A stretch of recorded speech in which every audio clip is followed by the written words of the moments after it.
마지막까지 이승우 선수에 대해서는 논의가 있었고 뭐 이선 조합이나 여러 가지 측면으로 봤을 때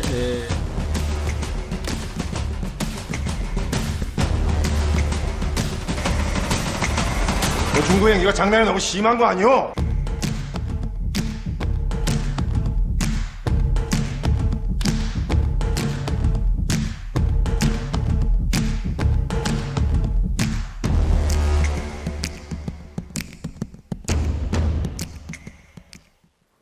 예, 스포츠 이슈 살펴봅니다. 먼저 축구부터 볼게요. 우리 대표팀은 갈등을 딛고 다시 원팀이 될 수 있을까?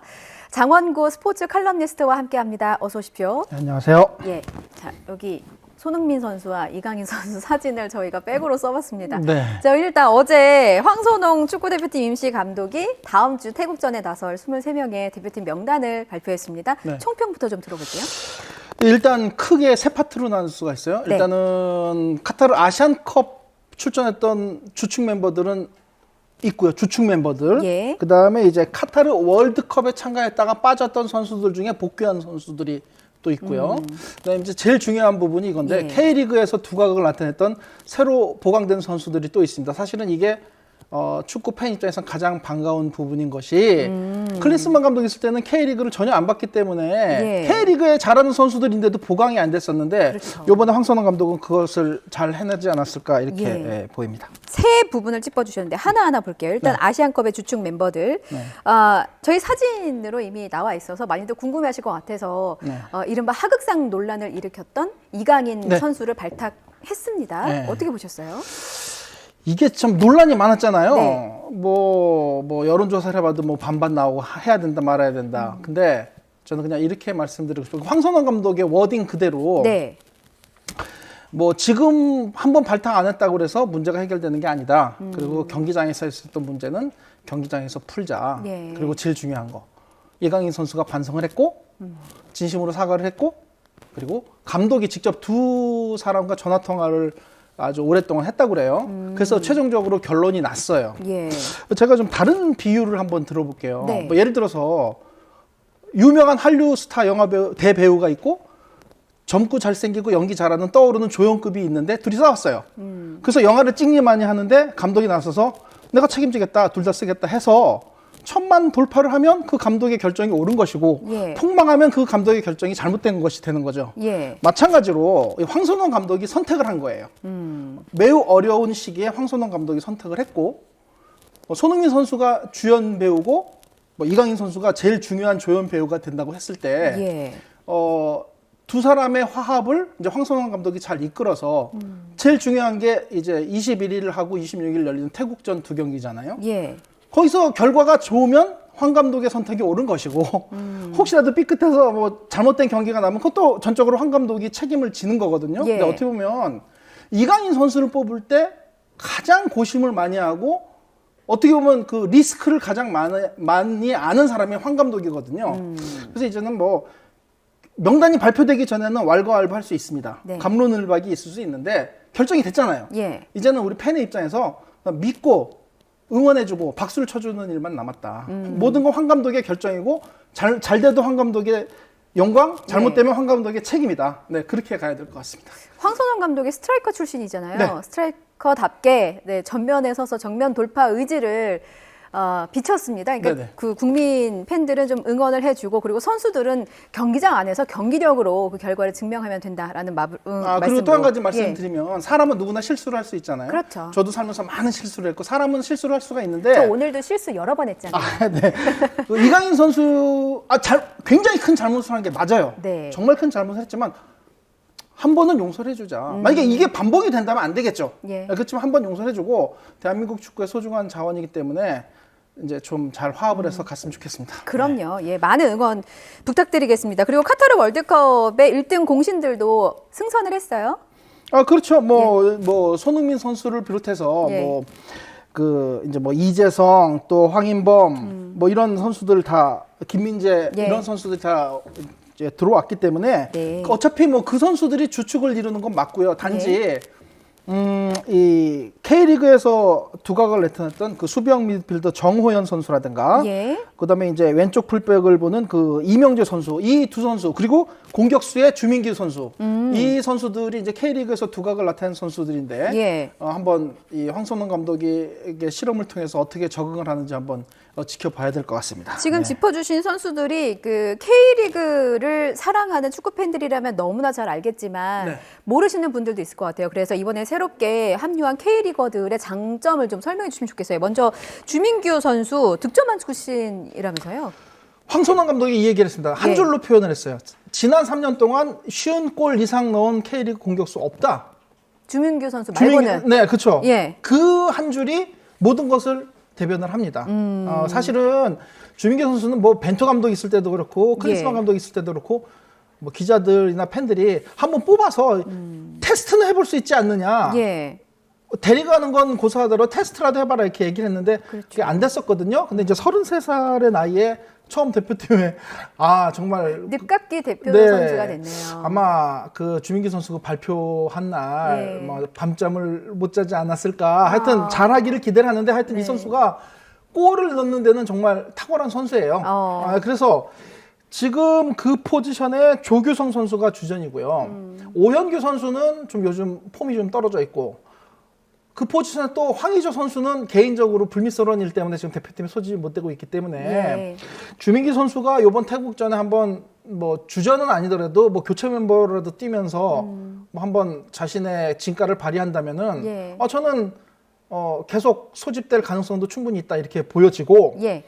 정호연 선수는 이제 중앙 미드필더, 수비형 미드필더인데 사실은 그 카타르 월드컵 때 박용우 선수가 좀 부진하면서 네. 좀 비판을 많이 받았는데 그 포지션을 대체를 할 것 같고 이명재 선수는 이제 그 왼쪽 풀백 선수인데 네. 그 카타르 아시안컵 때 이기재 선수가 좀 부진했죠. 그래서 이제 그 탈락하고 이명재 선수가 대신 그 자리로 왔는데 하여튼 지금 말씀하신 이세 선수는 일단 K리그에서 그 K리그 팬들로부터 또 예. 전문가들로부터 많은 인정을 받고 있는 선수이기 때문에 이번 태국전을 통해서 좀 제대로 된 모습을 한번 보였으면 좋겠습니다. 네, 뭐 선수는 실력으로 증명하면 네. 되죠. 주민규 선수 날카로운 발끝으로 존재의 이유를 보여주시기 바랍니다. 대기만성이라는 말도 있으니까 늦깎이지만 그래도 네네. 계속해서 대표팀에 합류해 주시길 바라고요. 끝으로 축구와 관련해서는 한 선수만 더 살펴보겠습니다. 이승우 선수 이번에 이제 네. 합류할까 말까 굉장히 관심이 많았는데 황선홍 감독도 끝까지 마지막까지 코치진과 얘기를 많이 했고 고심을 했다고 합니다. 그런데 합류하지는 못했네요. 이것도 또 황선홍 감독의 워딩 그대로 하면 예. 고민을 많이 했다. 그러나 이 선 공격수 중에 우리 선수들이 좋은 선수들이 많아서 아깝게 탈락했다. 이게 황선홍 감독의 워딩이에요. 우리나라 이 선에 손흥민, 이재성, 이강인, 홍현석, 엄원상 등이 있어요. 예. 그러니까 공격형 미드필더 또는 윙 자리에 굉장히 좋은 선수들이 많거든요. 거기에다가 황희찬 선수는 이번에 부상으로 못 왔습니다만 예. 황희찬 선수도 있어요. 그렇기 때문에 이 포지션이 사실은 우리나라가 제일 두텁고 잘하는 선수들이 많은 포지션인데 저도 그러나 이성우 선수가 제가 보기에 요즘 하는 걸 보면 국가대표로 뽑힐 수 있을 만한 레벨까지는 올라갔다고 생각을 해요. 네. 그렇기 때문에 아직 그 월드컵 예선전이 많이 태국전 빼고도 한 12경기가 남았거든요. 예. 그 안에 뭐 이승우 선수가 본인의 스타일, 폼을 계속 유지를 하고 또 우리나라 이선 공격수 중에 좀 부진하거나 부상 당하는 선수가 나오면은 얼마든지 그 대체 자원으로 갈 수도 있다. 그래서 예. 저는 뭐 이승우 선수에 대한 기대는 접어버리지 않고 있고요. 황선홍 감독이 그 얘기를 했어요. 그 이제 기자들 질문에 어떤 뭐 전술을 사용하고 어떤 점에 주안점을 두겠느냐 했더니 예. 황선홍 감독 말이 선수 구성과 대충 포메이션은 머리에 구상은 돼 있다. 근데 여기서 공식적으로 발표하진 않겠다 했는데 네. 뭐 제일 중요한 건 이것 같아요. 우리가 아시안컵 때 문제가 됐던 점들이 몇 가지가 있었어요. 첫째, 공격에서 우리가 득점을 할 때 예. 그 세트 플레이로 득점을 많이 했고 필드골이 거의 없었거든요.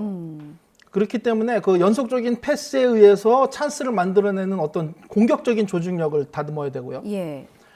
가장 심각했던 게 그 요르단전 보셨죠? 맞습니다. 그 정말 처참한 경기력인데 문제가 뭐냐? 공격하다가 패스 미스 나서 끊겼을 때 예. 상대 역습에 전혀 대처를 못했어요. 그 예. 역습으로 먹은 골이 굉장히 많았거든요. 네네. 골키퍼 선방이 없었으면 더 먹었을 거예요. 그래서 네네. 예, 그것도 그 역습에 대한 대처 이것도 좀 잘 준비를 해서 예. 태국전에 임해야 될 것 같습니다. 짧은 시간이긴 한데 네. 그 점들이 좀 잘 보완이 돼서 또 얼만큼 네. 바뀌었는지도 저희가 지켜볼 부분인 것 같고 선수들 간의 어떤 단합력 이것도 이제 국민들이 지켜볼 포인트인 네네. 것 같습니다. 주제 바꿔서 야구 얘기해 볼게요. 이번 시즌에 가장 주목할 만한 부분이 있다면서요? 좀 짚어주실까요? 일단 뭐 메이저리거 류현진 선수의 복귀죠. 네. 8년 총액 170억. 근데 사실 이건 뭐 공식적으로 발표된 거고 뒤에 뭐 더 있을지 없을지 모르겠지만 어쨌든 공식적으로 발표된 것만 8년 총액 170억 원이고 역대 최고 액수라고 하는데 네. 일단 그 류현진 선수는 잘 아시다시피 그 최동원, 선동열, 박찬호의 대를 잇는 한국 야구 사상 최고 투수 4명 중에 한 명입니다. 그렇죠. 예, 그래서 이 뭐 류현진 선수가 등판하는 경기 역시 이제 그 티켓 예매 전쟁이 좀 치열하게 예. 벌어질 것으로 보이고 네.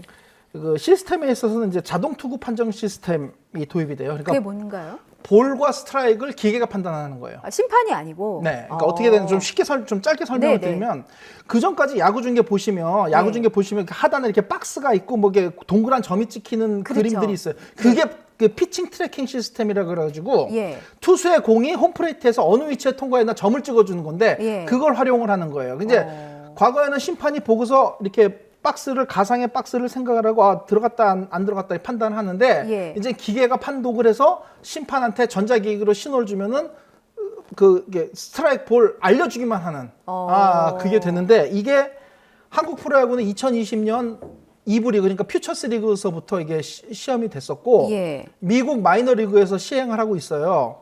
근데 프로야구 1부 리그 정규 시즌에 도입하는 건 대한민국이 세계에서 최초예요. 그런가요? 예, 그래서 메이저 리그나 그다음에 일본 프로야구 NPB에서도 예. 이걸 굉장히 주의 깊게 볼 것이다. 예. 네, 그래서 아마 이게 어떤 우리나라가 이제 그 제대로 이거를 시행을 하면 예. 이제 메이저 리그나 NPB에서도 뭐 몇 년 안에 같이 하지 않을까 이렇게 생각이 듭니다. 예. 그래서 세계 이목이 또 KBO 네. 리그에 네네. 죄송합니다. 집중이 될 것 같습니다. 그리고 돈 얘기를 좀 해보죠. 돈 내고 야구 봐야 된다고 하더라고요. 그게 이게 좀 구분을 해야 돼요.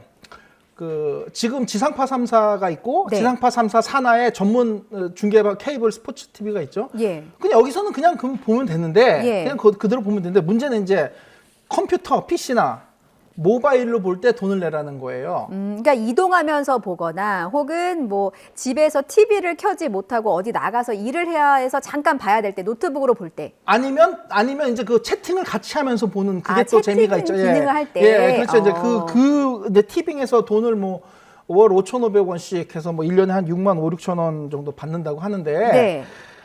뭐 처음에는 이제 뭐 비판이 많았죠. 근데 그렇죠. 사실은 비판의 기저에는 좀 솔직한 말로 기분 나쁘다. 왜냐면 그 공짜로 보던 거. 모 포털 우리나라 예. 최대 포털에서 공짜로 보던 거를 예. 왜 돈을 내야 되니까 공짜로 보던 거 돈을 내니까 일단 기분이 나쁘다예요. 그렇죠. 예, 기분 예. 나쁜 거고 그 얘기를 들어보니까 그 티빙에서 처음 시도할 때 뭐 오탈자도 나고 그 선수 이름 표기도 잘못되고 뭐 포지션 표기도 잘못되고 그다음에 이제 어떤 이 테마별로 잘 정리도 안 되고 이런 얘기들이 나와요. 그래서 이거는 돈을 일단 단돈 100원이라도 받으면 그건 프로의 그 관점에서 접근을 해야 되잖아요. 유료화라는 거는 네. 어떤 일종의 서비스가 전제가 되어 있는 거잖아요. 그렇죠. 근데 그런 식으로 해갖고는 절대 안 되고요. 기존의 포털에서 하던 것보다 더 잘해야 예. 그래야 5,500원을 내고 볼 거 아닙니까? 기꺼이. 예, 그렇죠. 예. 근데 그거는 모르겠어요. 제가 그 1년 정도 좀 두고 봐야 이게 좀 정착이 될지 안 될지는 모르겠지만 많은 부분에서 개선을 하고 예. 포털에서 하는 것보다 훨씬 좋은 서비스를 제공을 해야 되는 게 아마 전제 조건이 될 것 같습니다. 그렇군요. 네. 네. 저희 시간이 지금 얼마나 남아 있나요? 2분 정도. 질문 짧게 2개 드릴게요. 네네. 왜 중계를 유료화에 나선 겁니까? KBO에서. 그거는 이제 400 연평균 450원, 그 1,350억 원을 이제 냈는데 네. 자, 지금이 이제 지상파에서, 그러니까 가령 영화나 드라마 같은 거는 예. 지상파에서 이제 OTT로 주도권이 완전히 넘어갔죠. 예. 그런데 이제 OTT에 요즘은 어떠냐면은 그 넷플릭스 같은 데서 뭐 150억, 200억씩 투자하는 드라마를 많이 찍어요. 예.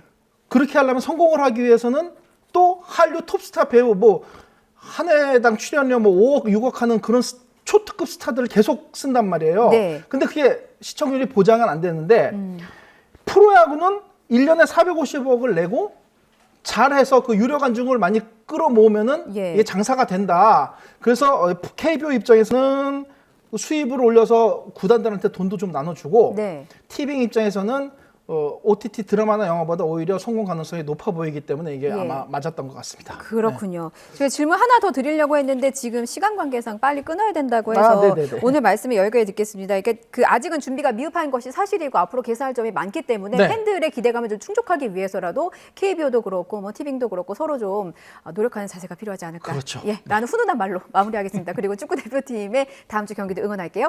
장원고 스포츠 칼럼니스트였습니다. 잘 들었습니다. 감사합니다.